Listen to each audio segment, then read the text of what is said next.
অগ্নি পরীক্ষার মধ্যে বললেন, আগুনের মধ্যে যখন ফেলাবেন, বড় ইতিহাস, বড় ঘটনা।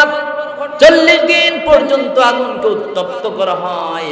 উত্তপ্ত করার পর ওই আগুনের মধ্যে যখন ইব্রাহিম আলাইহিস সালামকে ফেলানোর জন্য প্রস্তুতি গ্রহণ করা হয়, প্রস্তুতি গ্রহণ করে আগুনের মধ্যে যখন ফেলাবে ভাব, হঠাৎ করে দড়ি ছিঁড়ে নিচে পড়ে যাচ্ছে। এমন অবস্থায় জিবরাইল আমিন গিয়ে হাজির হয়ে গেল। জিবরাইল আমিন হাজির হয়ে গিয়ে একটু পূর্বেই যে বলে, হে ইব্রাহিম, আল্লাহর খলিল, আল্লাহর বন্ধু। এই দৃশ্য, করুণ দৃশ্য, মনে বড় ব্যথা মানাতে পারছি না, মনে বড় কষ্ট লাগে, আফসোস লাগে, দুঃখ লাগে, না জানি কি হয়ে যায়। আপনি একটু হুকুম করেন না, আপনি একটু আমাকে বলেন না, আগুনগুলো আমি নিভাইয়া দেই। ইব্রাহিম আলাইহিস সালাম উনি জানতেন উনি কি ভরসা আল্লাহর উপর করেন নাকি জিবরাইল আমিনের উপর করেন? জোরে বলেন, আল্লাহর উপর। একজন মুমিন কার উপর ভরসা করবে? একটু জোরে কর না ভাই, আল্লাহর উপর।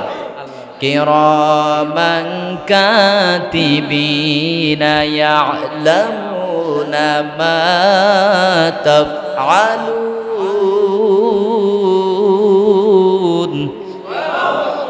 আমার আল্লাহ তাআলা বলতেছেন, রে বান্দারা, তোমার ডানে একজন সম্মানিত ফেরেশতা পাবে, একজন সম্মানিত ফেরেশতা আমি নিযুক্ত করে দিয়েছি। ইয়ালামুনা মা তাফআলুন, বান্দা তুমি কি করো সব কিছু তারা জানে। সুবহানাল্লাহ বলেন। ইয়ালামুনা মা তাফআলুন, তুমি কি করো সব সিসি ক্যামেরার মধ্যে ভিডিও হচ্ছে, সব সিসি ক্যামেরার মধ্যে জমা হয়ে থাকছে। রে বান্দা, তুমি কি করো কিয়ামতের ময়দানে? তুমি মনে করেছো কেউ দেখে না, কিন্তু তোমার কাছে দুজন ফেরেশতা নিযুক্ত করে আমি দিয়েছি। এই ফেরেশতারা সব কিছু লিখে রেখেছে, ঠিক কিনা জোরে বলে। এরপরেও এই ফেরেশতা, ডান কাদের ফেরেশতা আপনার নেক লেখে, বাম কাদের ফেরেশতা বদ লেখে, অর্থাৎ গুনাহ লেখে, ঠিক কিনা? হাদিস দ্বারা যার প্রমাণিত। সম্মানিত হাজিরিন, এই ডান কাদের ফেরেশতা নেক লেখা তখনই শুরু করে যখনই আপনি একটা ভালো কাজের নিয়ত করেন। আর বাম কাদের ফেরেশতা ততক্ষণ পর্যন্ত লিখতে পারে না যতক্ষণ পর্যন্ত বান্দা গুনার কাজটা সংগঠিত না করে। আলহামদুলিল্লাহ বলেন। তার মানে ডান কাদের ফেরেশতা আল্লাহ তাআলা এতটুকু গ্রেস বান্দাকে দিয়েছেন, বান্দা যখনই কোনো ভালো কাজ শুরু করবে তখনই ডান কাদের ফেরেশতা সওয়াব লেখা শুরু করবে। সুবহানাল্লাহ বলেন। অর্থাৎ আপনি যদি আজকে জুমার থেকে নিয়ত করেন, আল্লাহ আমি আপনার কালামে হাকিম থেকে আলোচনা শুনলাম, বুঝলাম, বোঝার পরে যা বুঝতে পারলাম আমি নিয়ত করে ফেললাম, আল্লাহ আমি আগামী বছর পর্যন্ত যদি বেঁচে থাকি আমি হজ্জে বাইতুল্লাহ করব। সুবহানাল্লাহ বলেন, আল্লাহুম্মা আমিন। এইরকম নিয়ত যদি আপনি করেন, অথবা আপনি নিয়ত করেন, আল্লাহ আমি যতদিন পর্যন্ত বেঁচে থাকি আজকে থেকে আমি নিয়ত করলাম আপনার মহান হুকুম কোরআন সহি শুদ্ধভাবে তেলাওয়াত করা ফরজ। আপনার মহাগ্রন্থ, মহাবাণী, এই মহাগ্রন্থ তেলাওয়াত আমি না করে জানি আল্লাহ আপনি আমাকে নেবেন না, নিয়ত কিন্তু করে ফেলছি। নিয়তটা করার সঙ্গে সঙ্গে ডান কাদের ফেরেশতা আপনার আমার জন্য নেক লেখা শুরু করে দিয়েছেন। সুবহানাল্লাহ বলেন। কিন্তু যখনই আপনি নিয়ত করেন আল্লাহ এই গুনার কাজটা করব, ততক্ষণ পর্যন্ত বাম কাদের ফেরেশতা লিখতে পারে না, যতক্ষণ পর্যন্ত না আপনি গুনার কাজটা না করেন। তাহলে বোঝা গেল আপনার আমার সুযোগ বেশি না আপনার আমার কি বলে বিপদ বেশি? সুযোগ আল্লাহ বেশি করে দিয়েছেন। বান্দাকে আমার আল্লাহ পাক রব্বুল আলামিন জাহান্নামের মধ্যে ধাবিত করতে চান না, বান্দাকে আল্লাহ পাক রব্বুল আলামিন সব সময় জান্নাতে দিতে চান। যেই রকম আজকে যে নিয়ে আলোচনা করব সেটা হচ্ছে আপনার আমার জাতির পিতা হযরত ইব্রাহিম আলাইহিস সালাতু ওয়াস সালামের জীবনের পরীক্ষা। জীবনের এখন এই জীবনের পরীক্ষা কি? বড় বড় বড় বড় কয়েকটা পরীক্ষার মধ্যে তিনটা পরীক্ষাই সবচাইতে বড়। অনেকগুলো জীবনে পরীক্ষা সংগঠিত হয়েছে, তার মধ্যে তিনটা পরীক্ষা বড়। এই তিনটা পরীক্ষা নিয়ে আজকে আলোচনা করব ইনশাআল্লাহ তাআলা। আল্লাহ তাআলা যদি তৌফিক দান করেন, তবে আপনার আমার জীবনে আবার এই পরীক্ষা থেকে শিক্ষণীয় আছে না নাই? আজকে থেকে শিক্ষণীয় আছে ইনশাআল্লাহ তাআলা। সেই পরীক্ষা কি? আপনাকে আমাকে আল্লাহ তাআলার যে খলিল, বন্ধুকে যে পরীক্ষা দিয়েছিলেন সেই পরীক্ষা আমাদের জন্য আল্লাহ তাআলা সুন্নাহ করে দিয়েছেন। কোরবানি করা কেউ বলেছেন সুন্নাহ, কেউ বলেছেন ওয়াজিব। আপনি কি পরীক্ষা আপনি দিতে পারেন? সামনে আসছে কোরবানি, এই কোরবানি আপনি কেমনে দিতে পারেন, কি করতে পারেন, কিভাবে দিলে কোরবানিটা সহি হবে, কিভাবে দিলে সহি হবে না, কিভাবে দিলে আল্লাহর দরবারে কবুল হবে, কিভাবে দিলে আল্লাহর দরবারে কবুল হবে না, জানার দরকার আছে না নাই? জোরে বলেন। আপনি না জানলে মানবেন কোত্থেকে? সম্মানিত হাজিরিন, প্রথমে আপনার আমার জাতির পিতা হযরত ইব্রাহিম আলাইহিস সালাম কে আমার আল্লাহ পাক রব্বুল আলামিন পরীক্ষা নিলেন। প্রথম পরীক্ষা হচ্ছেন আগুনের পরীক্ষা। কি পরীক্ষা? জোরে বলেন। আগুনের পরীক্ষার আগেও ছোট্ট ছোট্ট কিছু পরীক্ষা নিয়েছেন, সেই দিকে আমি আলোচনায় যাচ্ছি না। প্রথম পরীক্ষা হচ্ছে আগুনের পরীক্ষা। ইব্রাহিম আলাইহিস সালাম যখন মানুষকে ইসলামের দিকে আহ্বান করবেন, ইসলামের দিকে ডাকেন, তখন নমরুদ তার জ্বালানো অগ্নিকুণ্ডের মধ্যে ফেলানোর আগে বলছিল, রে ও নমরুদ, ও ইব্রাহিম, এখনো তোমার সময় আছে, তুমি ইসলাম ছাড়ো, না হয় তোমাকে এই আগুনের মধ্যে ফেলানো হবে। আপনার কাছে, আমার কাছে প্রশ্ন, আপনাদের কাছে, সকলের কাছে প্রশ্ন রাখতে চাই, ইব্রাহিম আলাইহিস সালাম এই প্রশ্নে ঠকছিলেন নাকি জিতেছিলেন? কি বলেন? তাহলে আপনার আমার পরীক্ষায় কি? সকালে যখন মুয়াজ্জিন আযান দেয়, নাক টেনে ঘুমান, নামাজের মধ্যে আসতে চান না, পরীক্ষায় ঠক না জিত? ফেল, প্রথমেই ফেল। আবার জোহরের জন্য যখন আযান হয়, মুসল্লি পাওয়া যায় না, তার মানে পরীক্ষায় ফেল। আপনার স্ত্রীকে পর্দায় রাখা আল্লাহ পাক রব্বুল আলামিনের পক্ষ থেকে ফরজ না মুস্তাহাব? জোরে বলেন। আপনি সেই পরীক্ষায় ফেল মেরে দিয়েছেন। দিন কায়েম করার জন্য চেষ্টা করা, দিন কায়েমের জন্য আন্দোলন করা, দিন কায়েমের জন্য আপ্রাণ আমরণ চেষ্টা করে যাওয়া আল্লাহর পক্ষ থেকে ফরজ না মুস্তাহাব? সেই পরীক্ষা আপনি ফেল করেছেন। আপনি শুধু ফেল ফেল ফেল ফেল করতে করতে মরণ যদি আপনার এই ফেলের মধ্যে এসে যায়, আর যদি আপনি ঈমান হারা হয়ে মৃত্যুবরণ করেন, আল্লাহর কাছে জবাবটা আপনি কি দিবেন? আছে কোনো জবাব? ইব্রাহিম আলাইহিস সালাম যখন অগ্নি পরীক্ষার মধ্যে বললেন, আগুনের মধ্যে যখন ফেলাবেন, বড় ইতিহাস, বড় ঘটনা। 40 দিন পর্যন্ত আগুনকে উত্তপ্ত করা হয়। উত্তপ্ত করার পর ওই আগুনের মধ্যে যখন ইব্রাহিম আলাইহিস সালামকে ফেলানোর জন্য প্রস্তুতি গ্রহণ করা হয়, প্রস্তুতি গ্রহণ করে আগুনের মধ্যে যখন ফেলাবে ভাব, হঠাৎ করে দড়ি ছিঁড়ে নিচে পড়ে যাচ্ছে, এমন অবস্থায় জিবরাইল আমিন গিয়ে হাজির হয়ে গেল। জিবরাইল আমিন হাজির হয়ে গিয়ে একটু পূর্বেই যে বলে, হে ইব্রাহিম, আল্লাহর খলিল, আল্লাহর বন্ধু। এই দৃশ্য, করুণ দৃশ্য, মনে বড় ব্যথা মানাতে পারছি না, মনে বড় কষ্ট লাগে, আফসোস লাগে, দুঃখ লাগে, না জানি কি হয়ে যায়। আপনি একটু হুকুম করেন না, আপনি একটু আমাকে বলেন না, আগুনগুলো আমি নিভাইয়া দেই। ইব্রাহিম আলাইহিস সালাম উনি জানতেন উনি কি ভরসা আল্লাহর উপর করেন নাকি জিবরাইল আমিনের উপর করেন? জোরে বলেন। আল্লাহর উপর। একজন মুমিন কার উপর ভরসা করবে? একটু জোরে কর না ভাই। আল্লাহর উপর। কেমন দলিল? আমার আল্লাহ পাক রব্বুল আলামিন কালামে হাকিমের মধ্যে বলেন, ইন্নামাল মুমিনুনা আল্লাযীনা ইযা যুকিরাল্লাহু ওয়াজিলাত কুলুবুহুম ওয়া ইযা তুলিয়াত আলাইহিম আয়াতুহু যাদাতুহুম ঈমানাও ওয়া আলা রাব্বিহিম ইয়াতাওয়াক্কালুন। ওরাই তো আসল মুমিন, ওরাই তো আসল মুসলমান, ওরাই তো আসল ঈমানদার, যাদের সামনে আল্লাহর নামটা যখন নেওয়া হয়, অন্তরের মধ্যে একটা কম্পন সৃষ্টি হয়ে যায়, শরীরের মধ্যে একটা ভয় ভীতু হয়ে যায়, কম্পন সৃষ্টি করে দেয়। যখন আল্লাহর নামটা ওদের সামনে বলা হয়, দেখবেন ওরাই তো আসল ঈমানদার। ওদের সামনে যখন আল্লাহর কোরআন থেকে আয়াত নিদর্শনাবলী তেলাওয়াত করা হয়, তখন ওদের জাদাতহুম ঈমানা, ওদের ঈমানের মাত্রা বাড়তে থাকে। সুবহানাল্লাহ বলেন। শুধু তাই নয়, ওয়া আলা রাব্বিহিম ইয়াতাওয়াক্কালুন, আর সব সময় তারা একমাত্র একজন প্রভুর উপর ভরসা করে। তিনি কে? যেন বলেন। ইব্রাহিম আলাইহিস সালাম তারই ধারাবাহিকতায় একজন মুমিন, একজন মুসলমান, আপনার আমার মুসলিম মিল্লাতের পিতা, জাতির পিতা হযরত ইব্রাহিম আলাইহিস সালাম, উনি ভরসা করেছেন কার উপর? জোরে বলেন। ইব্রাহিম আলাইহিস সালাম বলতেছে, রে জিব্রাইল, আমাকে ডিস্টার্ব করো না, আমার সময় ক্ষেপণ করো না। আমি আল্লাহর উপর ভরসা করেছি, যেই মাওলা আমাকে সৃষ্টি করেছেন। আগুনের মধ্যে যদি আমি পড়ে যাই, সেই মাওলাই কি দেখতেছে না?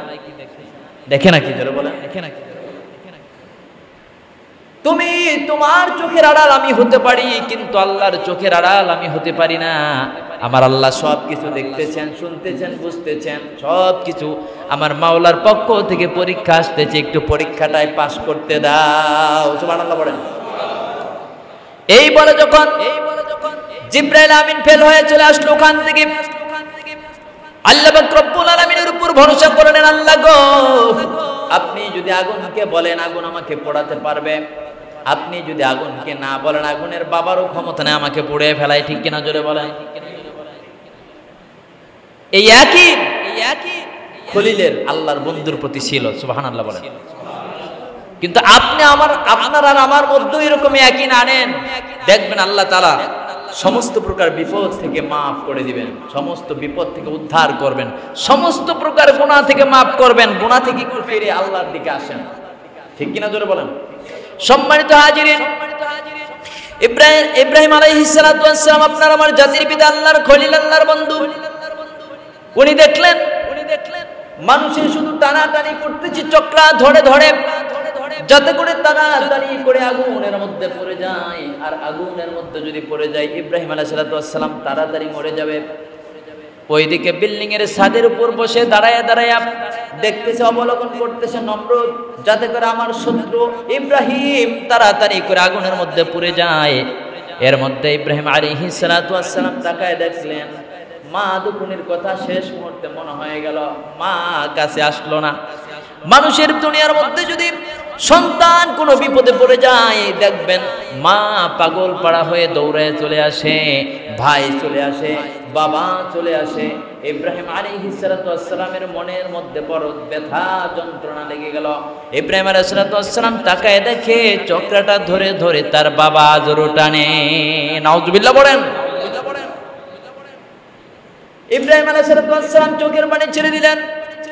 চোখের পানি ছেড়ে দিয়ে বলতেছেন, আয় প্রভু মালিক, দুনিয়ার মধ্যে যদি সন্তান কোনো বিপদে পড়ে যায়, মা চলে আসে, বাবা চলে আসে, ভাইয়েরা চলে আসে, বন্ধু বান্ধব আত্মীয় স্বজন উদ্ধার করার জন্য চলে আসে।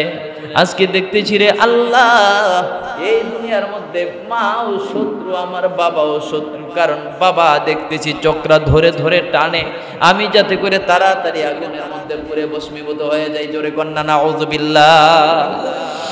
এরপরে আমার আল্লাহ পাক রব্বুল আলামিন হুকুম করে দিলেন, আয় জিবরাইল যাও যাও, তাড়াতাড়ি গিয়ে যাও আগুনকে। আল্লাহ পাক রব্বুল আলামিন সরাসরি নির্দেশ করে দিলেন, ইয়া নারু কুনি বারদাও ওয়া সালামান আলা ইব্রাহিম।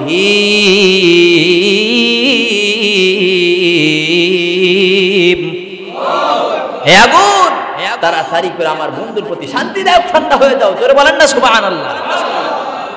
কেমন ঠান্ডা! আমার আল্লাহ পাক রব্বুল আলামিন এখানে সালামুন শব্দটা ব্যবহার করেছেন।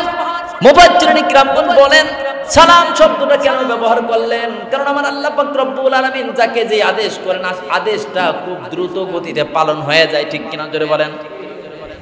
আগুনকে নিভতে বলেছেন, আগুনের মধ্যে শান্তিদায়ক ঠান্ডার কথা কেন বললেন? আগুন যাতে করে বেশি ঠান্ডা হয়ে না যায়।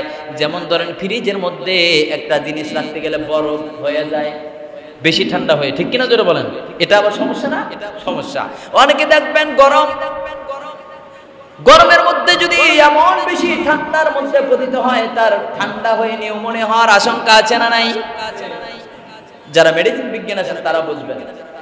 আল্লাহ পাক রব্বুল আলামিন এখানে সালাম শব্দটা দিয়ে এইরকম ঠান্ডার কথা বললেন, আগুন রে তুমি ঠান্ডা হয়ে যাও। তবে হ্যাঁ, এমন ঠান্ডা যেখানে বেশি ঠান্ডা হবে না, আমার বন্ধুর ল্যাপের দরকার হবে, কাঁথার দরকার হবে, চাদরের দরকার হবে।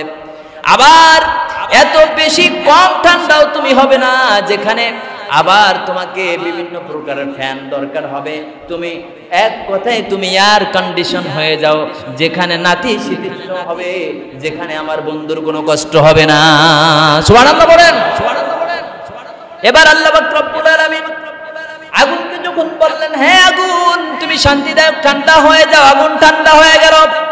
ঠান্ডা হয়ে যাওয়ার পর আল্লাহর খলিল, আল্লাহর বন্ধু বীরের বেশে আগুনের মধ্য থেকে বেরিয়ে আসলেন। আসার পরে যখন আগুন থেকে বেরিয়ে আসলেন, ওইদিকে ইব্রাহিম আলাইহিস সালামের চিরশত্রু চিরদুশমন নমরুদ যখন দেখতেছিল আগুনে পুরাইতে পারতেছে না, এবার নমরুদ আগুনকে ডাক দিয়ে বলে, আগুন রে তোর শক্তি কি এমনই কমে গেল যে তুই আমার চিরশত্রু চিরদুশমন, তুই ইব্রাহিমকে পুড়াইতে পারলি না রে? আগুন তোর কি শক্তি এতটাই কমে গেল?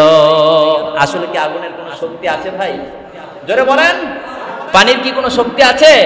পানিতে কি কোনো মানুষ মারতে পারে? আগুনে কোনো মানুষ মারতে পারে?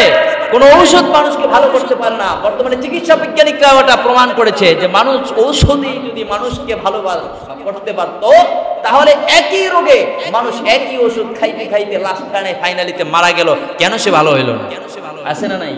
আবার এমন দেখেছেন, এমন ভিতরে এমন অসুখ হয়েছে, টিউমার হয়েছে, ক্যান্সার হয়েছে, লিভারে সিরোসিস হয়েছে, যা ঔষধে ভালো হওয়ার কথা নয়, চিকিৎসাও বন্ধ করে দিয়েছে, ভরসা করেছে একমাত্র আল্লাহর উপর, ভালো হয়ে গিয়েছে। আমি তোফাজ্জল হোসেন আজাদের কাছেও একাধিক প্রমাণ রয়ে গেছে। সুবহানাল্লাহ বলেন।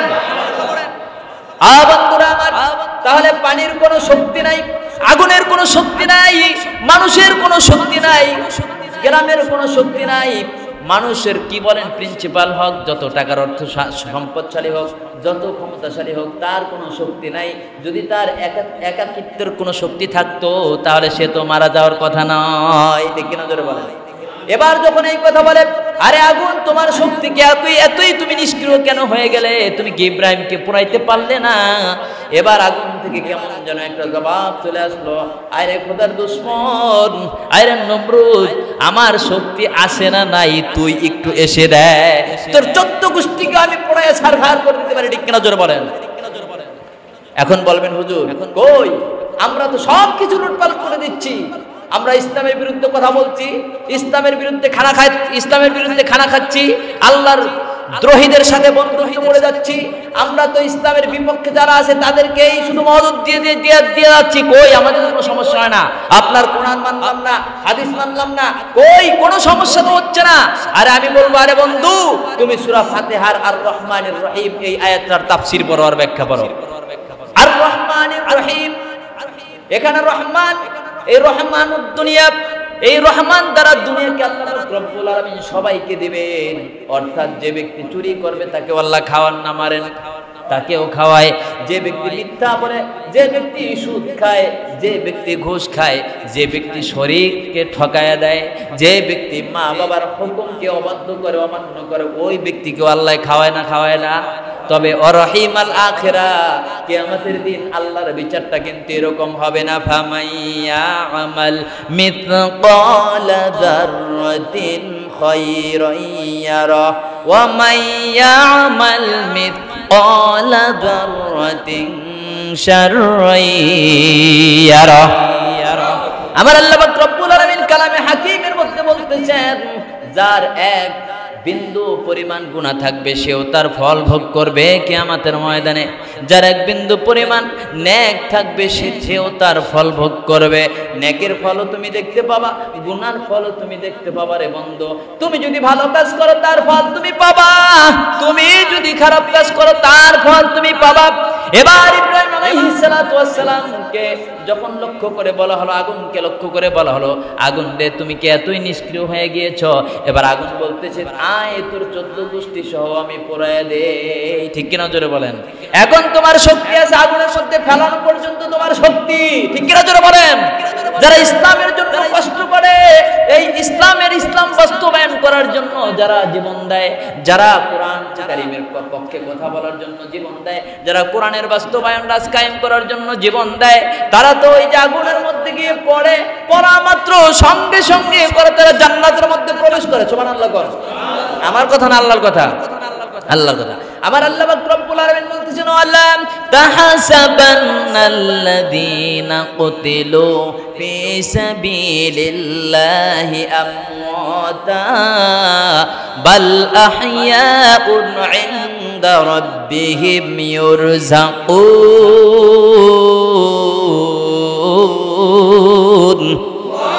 আরে যারা আল্লাহর রাস্তায় থেকে সঠিক কথা বলে, সঠিক কাজ করে, যারা আল্লাহর রাস্তায় জীবনটা দিয়ে দেয়, তোমরা যদিও দেখো হেলিকপ্টার বিধ্বস্ত হয়ে, হেলিকপ্টারের মধ্যে বিধ্বস্ত হয়ে ইব্রাহিম রাইসি মারা গেল, মনে ধ্বংস হয়ে গেল, তোমরা দেখতে পারো ওসামা বিন লাদেন সে তাকে সমুদ্রের মধ্যে মেরে ফেলা হলো, মেরে গেছে। কিন্তু আমার আল্লাহর পক্ষ থেকে বলে, না রে বান্দা, না না, ইসলামের রাজ কায়েম করার জন্য যারা জীবনটা দিয়ে দেয় তারা কিন্তু আসলে মরে না, মরে না, মরে না। ওয়ালা তাহসাবান্নাল্লাযীনা কুতিলু ফি সাবিলিল্লাহি আমওয়াতা বাল আহইয়াউন ইনদা রাব্বিহিম ইউরযাকুন। বান্দারে তারা তো মরেই না, তোমরা তা অনুধাবন করতে পারো না। শুধু তাই না, আমি আল্লাহ পাক রব্বুল আলামিন তাদেরকে জীবিকা নির্বাহ করে থাকি। সুবহানাল্লাহ। আল্লাহ বলে তাদের জন্য, তাদেরকে আল্লাহ জীবিকা দেন, আল্লাহ তাদেরকে খাওয়ান। তার বাস্তব প্রমাণ প্রত্যেকটা হাক্কানি আলেম যারা থাকবে, প্রত্যেকটা হাক্কানি উলামায়ে কেরাম যারা থাকবেন, তারা কোরআনের তাফসীর করবেন, আর তাফসীর পড়ে পড়ে দুনিয়ার এই ঘটনার সাথে তারা মিলাবেন, মিলে দেখে দেখবেন যে মিলে যাচ্ছে 100% সিউরিটি, কোনো সন্দেহ নাই। ঠিক কিনা জোরে বলেন? এই আফগানিস্তানকে এক সময় তালেবানদেরকে আর আল কায়দাদেরকে জঙ্গি বলা হতো।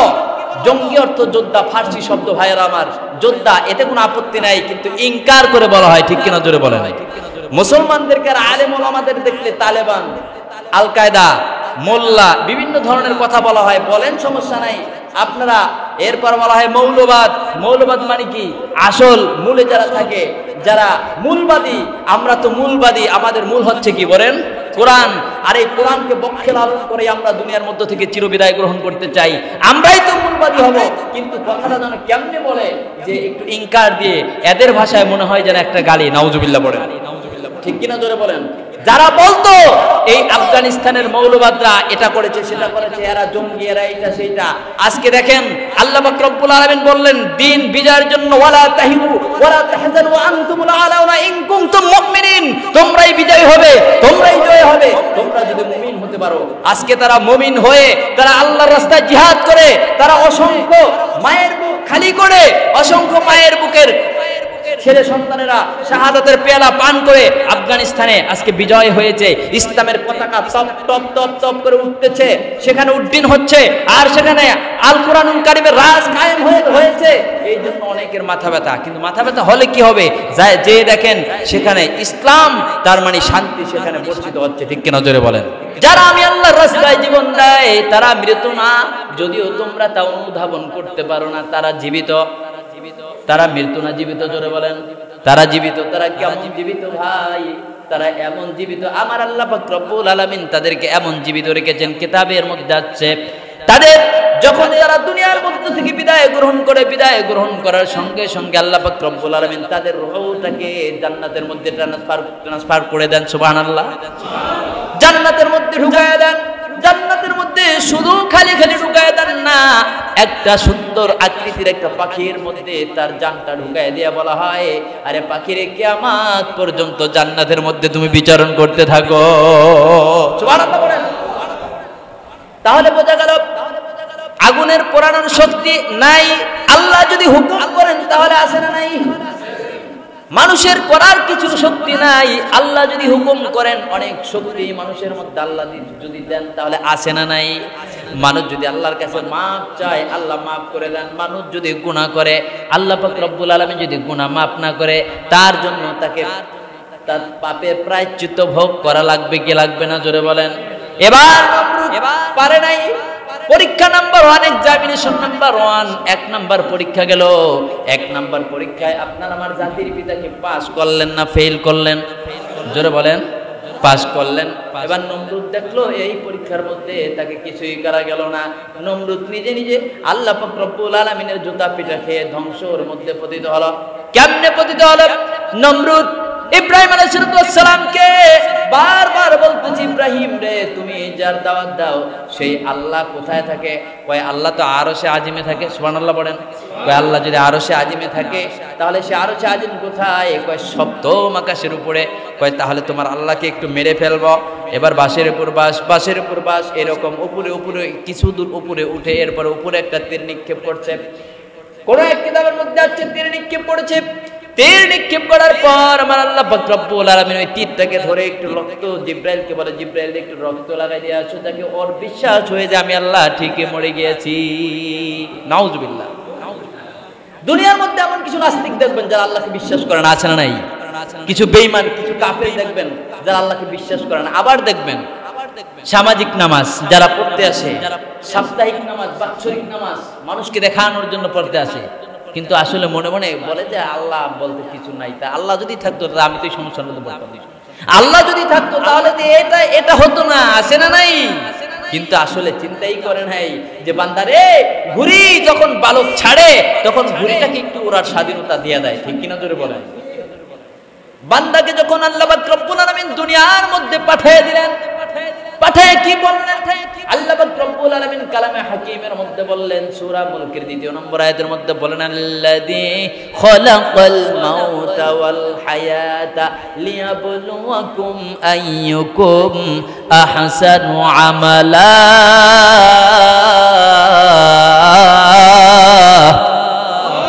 ও বান্দা, তোমাদেরকে কি জন্য সৃষ্টি করা হইল? তোমাদের জীবন আর তোমাদের মরণকে এই জন্য সৃষ্টি করা হয়েছে রে বান্দা। আমি কিন্তু তোমাদের পরীক্ষা করব কে আমার দরবারে সুন্দর আমল নিয়ে চলে আসতে পারো। সুবহানাল্লাহ বলেন। কে বিসিএস ক্যাডার হতে পারো? তোমার যদি নির্ভুল উত্তর হয়, দুনিয়ার মধ্যে বাংলার জমিনে পরীক্ষা দিয়ে তুমি বিসিএস ক্যাডার হও, ফার্স্ট গেজেটেড অফিসার হও, তুমি যদি নির্ভুল আর সুন্দর, তুমি যদি ইখলাস আলা আমলদারি হতে পারো, তুমি যদি ঠিকই তুমি যদি আমি আল্লাহর জন্য নামাজ পড়তে পারো, তুমি যদি ঠিকই আমি আল্লাহর জন্য কুরবানি করতে পারো, তুমি যদি আমি আল্লাহর জন্য দান করতে পারো, তুমি যদি আমি আল্লাহর জন্য মানুষের সাথে ভালোবাসা স্থাপন করতে পারো, তুমি যদি আমি আল্লাহর জন্য মানুষের সাথে শত্রুতারি পোষণ করতে পারো রে বান্দা, নিশ্চয়ই আমি তোমাকে ফার্স্ট গেজেটেড অফিসার বানাইয়া জান্নাতুল ফেরদাউসের মেহমান বানাইয়া দেব। অযৌক্তিক কথা বলছি আমি? জোরে বলেন, অযৌক্তিক না যৌক্তিক? সম্মানিত হাজিরিন ভাইরা আমার, শরীরটা অসুস্থ, এরপর বলে যাচ্ছি ইব্রাহিম আলাইহিস সালাম প্রথম নাম্বার পরীক্ষায় যুবক মানুষ পাস করে ফেললেন, সাকসেসফুল হয়ে গেলেন। দ্বিতীয় নাম্বার পরীক্ষা চলে আসলো। দ্বিতীয় নাম্বার পরীক্ষা কি? জীবনভর শুধু বলছেন আল্লাহ গো আমাকে একটা সন্তান দেন। বয়স হয়ে গেল 84 বছর। 84 বছর বয়স হয়ে গেল, কিন্তু এখনো পর্যন্ত কোনো সন্তানের দেখা মেলায় নাই। আল্লাহর কাছে বলতেছে আল্লাহ গো আমাকে একটা সৎ পুত্র দান করেন। আল্লাহ কুরআনুল কারীমের সূরা সাফফাতের 100 নম্বর আয়াতের মধ্যে আমার আল্লাহ পাক রব্বুল আলামিন বললেন, রব্বি হাবলি মিনাস সালিহিন ফাবাশশারনাহু বিগুলামিন হালিম। বলেন তো, আপনার যদি সন্তান না হয় কার কাছে যাবেন? কিন্তু আমাদের দুর্ভাগ্য, এই বাংলার জমিনে 48,000 পীর আছে, হাতে গোনা কয়েকজন পীর ছাড়া সব পীরগুলো বেদাত আর ভণ্ডামি ছাড়া আর কিছুই নয়, ঠিক কিনা জোরে বলেন? এর মধ্যে কিছু কিছু পীরের দরবারে গিয়ে বলা হয়, বাবা ও আমার পীর সাহেব, ও সুফি সাধক, আমার একটা সন্তান, আমাকে একটা সন্তান দান করো। বলেন নাউজুবিল্লাহ। আর আপনার আমার জাতির পিতা কি বলে?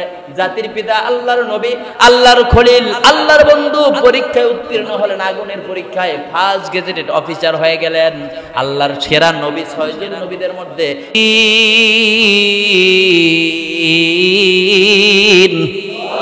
হে নবী আপনি বলে দেন, হে আমার উম্মতেরা, কুল ইন্না সলাতি, হে নবী আপনি বলেন আমার নামাজ, আমার রোজা, আমার হজ, আমার যাকাত, যত ইবাদত আছে, আমার কুরবানি, আমার হায়াত, আমার মওত, সব কিছু আল্লাহ আপনার জন্য নিবেদিত। কার জন্য? এখন বলেন আপনার কাছে আমার প্রশ্ন, যে আমার জাতির পিতা আল্লাহর কাছে চাইলেন যে আপনার আমার প্রিয় নবী, বিশ্ব নবী জনাবে মুহাম্মদ রাসূলুল্লাহ সাল্লাল্লাহু আলাইহি ওয়াসাল্লাম একটা যে কোনো সমস্যায় পড়লে সাথে সাথে করে 2 রাকাত সালাত আদায় করে আল্লাহর কাছে চাইতেন, আর আপনি যাচ্ছেন আপনার পীরের কাছে, তার মানে কি আপনি নবী রাসূলের উম্মত না? আপনি ইব্রাহিমের সন্তান নয়, আপনি কি নবী মুহাম্মদ রাসূলুল্লাহ সাল্লাল্লাহু আলাইহি ওয়াসাল্লামের উম্মত নও? তুমি যদি মুহাম্মাদের উম্মত না হও, কাল কিয়ামতের ময়দানে ওই মুহাম্মাদের শাফাআত তুমি পাবা না। ঠিক কিনা জোরে বলেন? কবরের মধ্যে যখন প্রশ্ন করা হবে মান রাব্বুকা ওয়া মা দীনুকা ওয়া মান হাদার রাজুলুল্লাযী বুইসা ফীকুম, বন্ধুরা আমার, যখন 3টা প্রশ্ন করা হবে, আবার অন্য হাদিস শরীফের মধ্যে আছে 4টা প্রশ্ন করা হবে। এই 3টা প্রশ্নের শেষের প্রশ্নটা হচ্ছে নবীকে দেখাই দিয়ে বলা হবে এই লোকটাকে তুমি চিনো নাকি? কারণ এই নবী তো কোনো মানুষের কাছে কোনোদিন কিছু চায় নাই, সব সময় চেয়েছে একমাত্র কাবার মালিকের কাছে। কার কাছে? কাবার মালিকের কাছে চেয়েছে। 7 নবম আসমান জমির মালিক যিনি, তার কাছে চেয়েছেন। তাহলে তুমি আবার নবীর উম্মত দাবি করো, মানুষের কাছে চাও, তুমি আবার নবীর উম্মত দাবি করো, তুমি আবার মানুষের কাছে দ্বারস্থ হও, তার মানে বোঝা যাচ্ছে তোমার ইমানের মধ্যে ভেজাল শিরক ঢুকে গেছে। তোমার যত আমল থাক, যত ঈমান থাক, বিন্দু মাত্র উপকার কিয়ামতের ময়দানে তুমি পাবা না। তার মানে সমস্ত গুনাহ আল্লাহ ইচ্ছা করলে maaf করতে পারেন, আল্লাহ বলেছেন কোরআনের মধ্যে, কিন্তু শিরকের গুনাহ আল্লাহ maaf করবেন না। ইন্না শিরক লাযুলমুন আযীম, শিরক হচ্ছে সবচেয়ে বড় অত্যাচার, বড় জুলুম, আল্লাহ তাআলার সাথে বড় নাফরমানি করা। বলেন নাউযুবিল্লাহ। সম্মানিত হাজিরিন, এবার দ্বিতীয় প্রশ্নের মধ্যে, দ্বিতীয় পরীক্ষার মধ্যে চলে গেলেন। রব্বি হাবলি মিনাস সালিহিন, আয় আল্লাহ আমাকে একটা সৎ পুত্র দান করেন। আল্লাহর কাছে চাইতে চাইতে যখন 84 বছর হয়ে গেল, অর্থাৎ 80 বছর প্লাস যখন হয়ে গেল, হওয়ার পরে আমার আল্লাহ পাক রব্বুল আলামিন বললেন ফাবাশশারনাহু বিগুলামিন হালিম।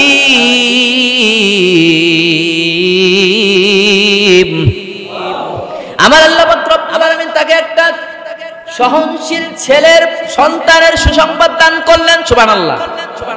সহনশীল কাকে বলা হয়?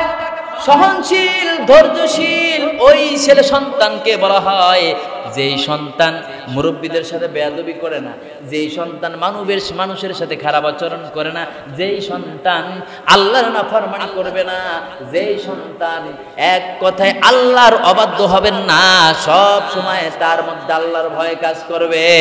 সুবহানাল্লাহ বলেন। এইরকম সহনশীল একজন সন্তানের সুসংবাদ আমার আল্লাহ দান করলেন, অর্থাৎ আল্লাহ একটা সন্তান দিলেন। কয় বছর বয়সে? 80 প্লাস। কয় বছর? 80 প্লাস।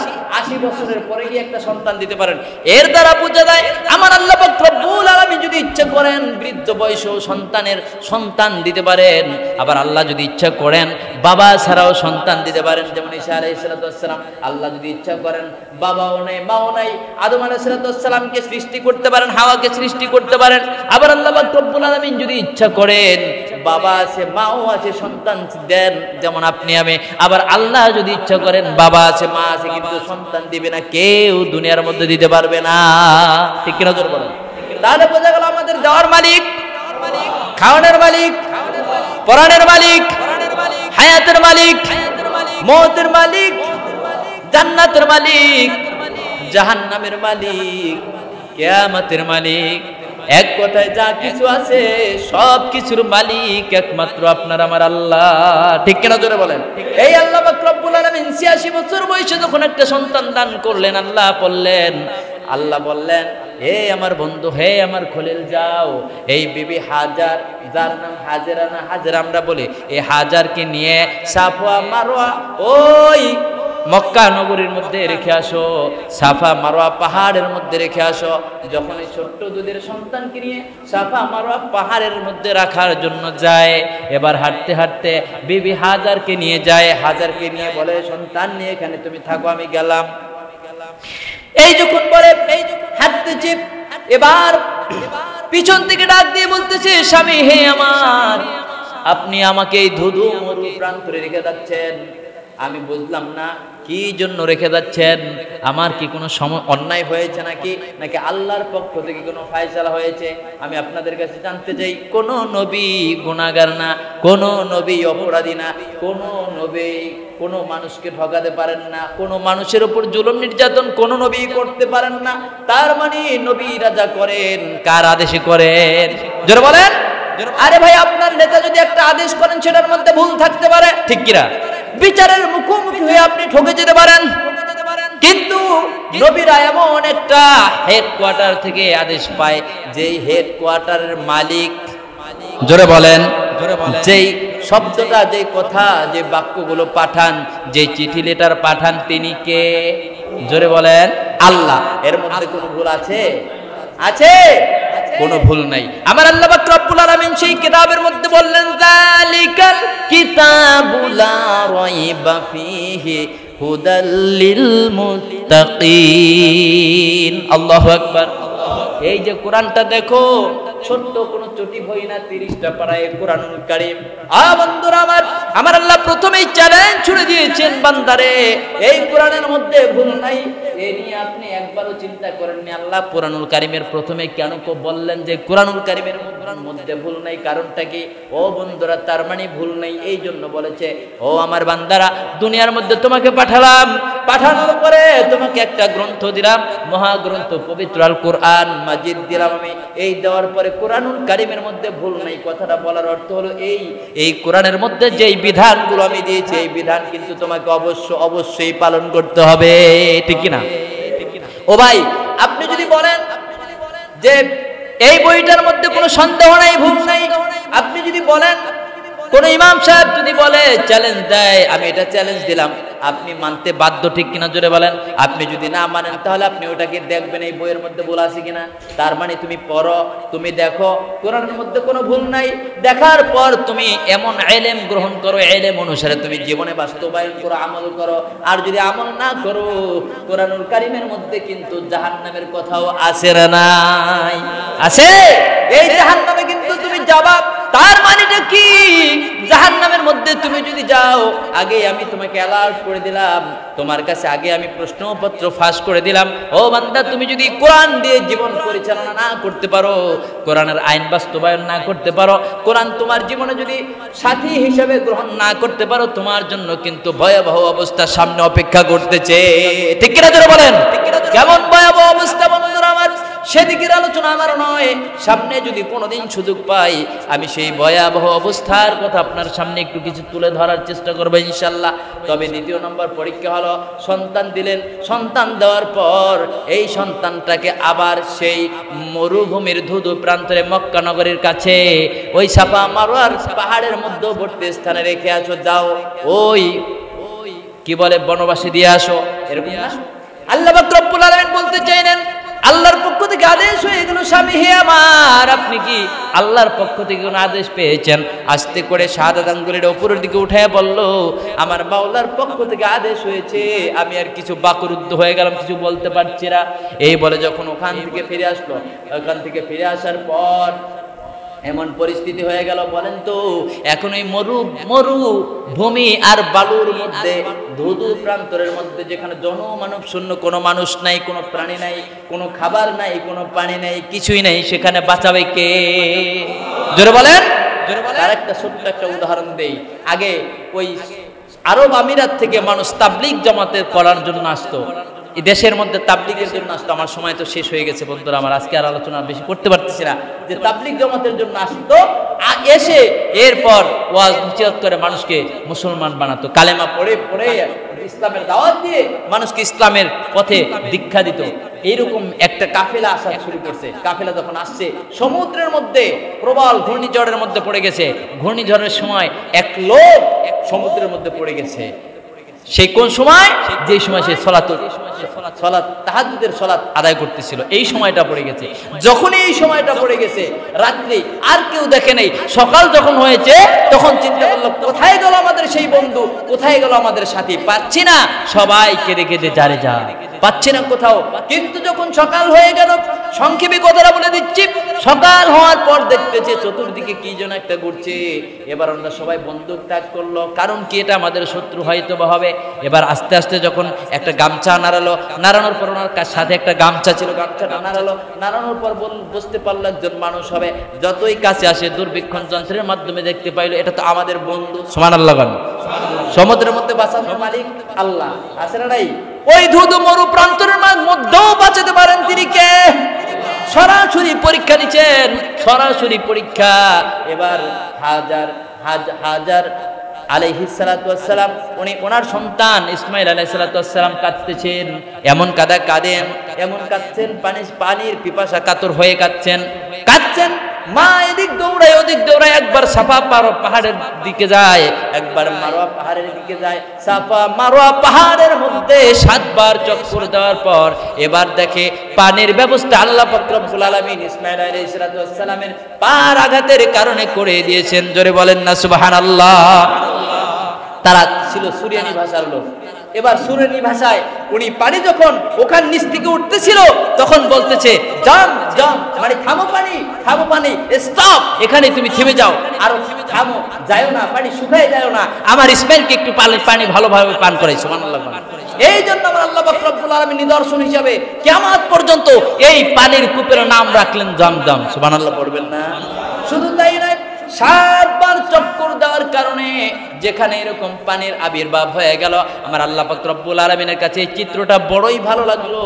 স্বামী রেখে গেল, রেখে যাওয়ার পর কেমন স্ত্রী হলে, কেমন নারী হলেন, কেমন আল্লাহওয়ালা হলে এই নারীটা সন্তানকে সাথে করে নিয়ে এই ধুধু বালুকাময় মরুভূমির মধ্যে জীবনযাপন করতে পারে। আমার আল্লাহ পাক রব্বুল আলামিন ওই সময় যে দৌড় দিয়েছেন 7টা, খুব ভালো লেগেছে।